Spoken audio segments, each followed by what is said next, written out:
রান্না করলে নাকি হয় মা, টেস্টি টেস্টি টেস্টি।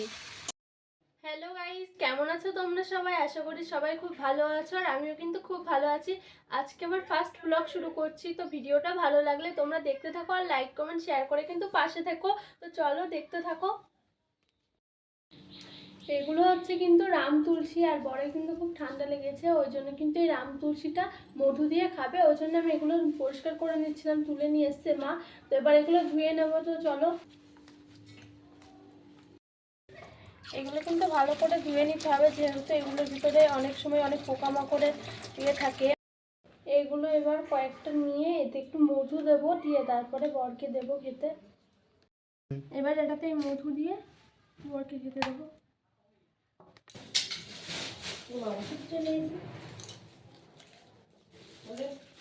মধু বেশি দেওয়া হয়ে গেছে। এবার সকালের খাওয়া দাওয়া করে নেবো আমরা। এখানে আজকে আমাদের সকালবেলা হয়েছিল গাজর বিট আলু ভাজা ঘি দিয়ে, এবার আমরা সেটা খেয়ে নেবো সবাই। বলছে ধর এটা না, তুই বন্ধ কর। মা উনুনে রান্না করছে, তো চলো মার কাছে দইটা দিয়ে আসি, আসো।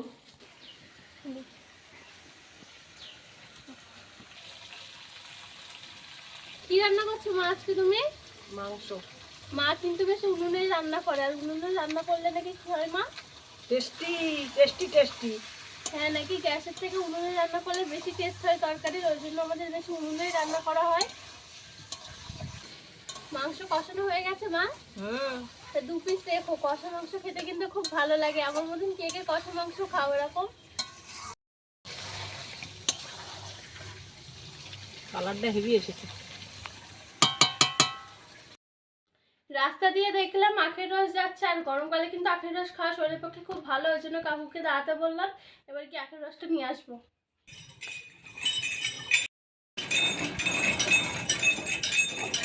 কত করে গ্লাস কাকু? দুটো নাও।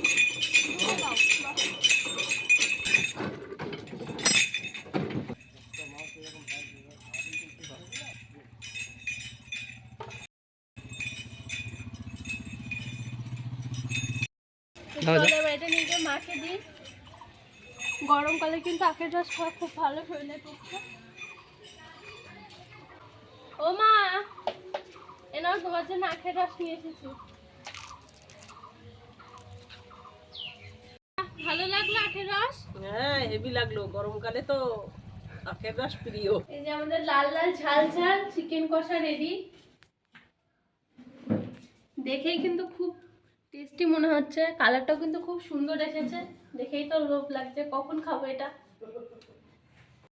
অনেকদিন হয়ে গেছে কিন্তু মাথায় হেনা দেওয়া হয়নি, তাই আজকে কিন্তু একটু মাথায় ভাবছি হেনা দেবো। তো চলো হেনাটা রেডি করে নিই। হেনা রেডি করার জন্য কিন্তু আমি আগে চাটা বানিয়ে নেবো, তো চাটা বানিয়ে নিই আগে।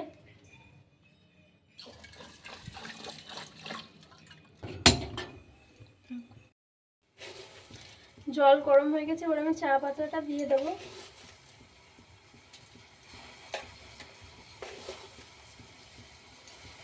এটা দিয়ে ভালো করে ফুটিয়ে নিতে হবে। চাটা ভালো করে ফুটিয়ে নিচ্ছে আমি। চাটা কিন্তু আমার হয়ে গেছে, এবার এটা আমি নামিয়ে নেব।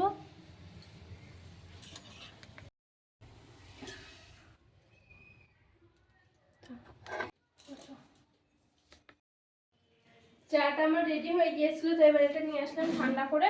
এবার এটা ছেঁকে নেব। এবার এটা আমি ছেঁকে নিই ভালো করে।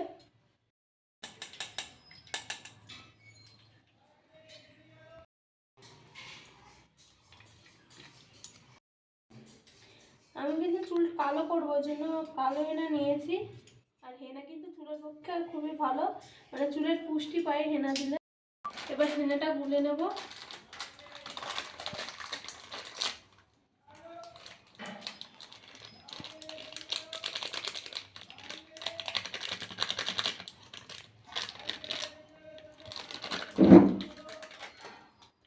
এবার এটাতে একটু দই দেব।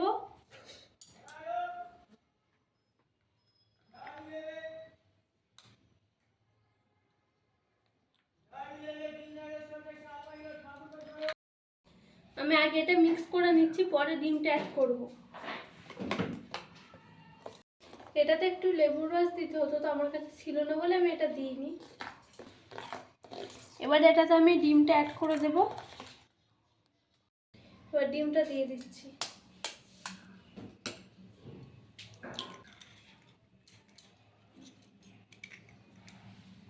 এটা ভালো করে মিক্স করে নিই।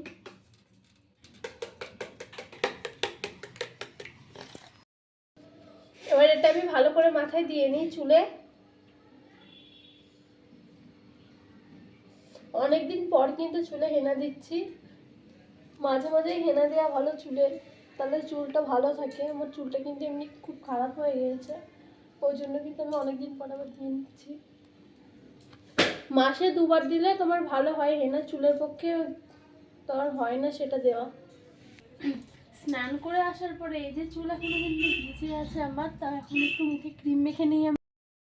এবার একটু মুখে ক্রিম মেখে নিই। আর দেখো চুলটা কিন্তু এখনো ভিজে আছে, এখনো পুরোটা কিন্তু শোকায়নি। তো আগে মুখে ক্রিমটা মেখে নিই, তারপর একটু সিঁদুর পরে রেডি হয়ে নেব। ক্রিমটা মেখে নিয়েছি। চুলটা একটু ক্লিপ দিয়ে নিই, কারণ চুল খুলে সিঁদুর পরতে নেই, ওই জন্য সিঁদুরটা পরে নিই। চুলটা একটুখানি ক্লিপটা দিয়ে তারপর সিঁদুরটা পরে নিই আমি।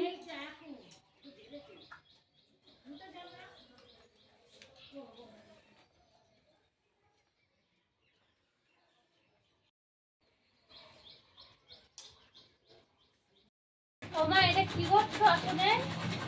আসলে পাড় বাঁধাচ্ছি। ওমা এখন এই আসনগুলো সবগুলো পারবে দেবা? না, পরে। এই কতগুলো আসন রয়েছে এখানটায়? 1 2 3টে 4টে 5টা 6টা আসন রয়েছে। এখন আসনের পারগুলো বাঁধাতে হবে। এগুলো সব কি আমাদের, না লোকেরা দিয়ে গিয়েছে সেলাই করতে? এগুলো আমাদের, এইটা লোকেদের। এগুলো আমাদের আর ওইটা হচ্ছে লোকেদের।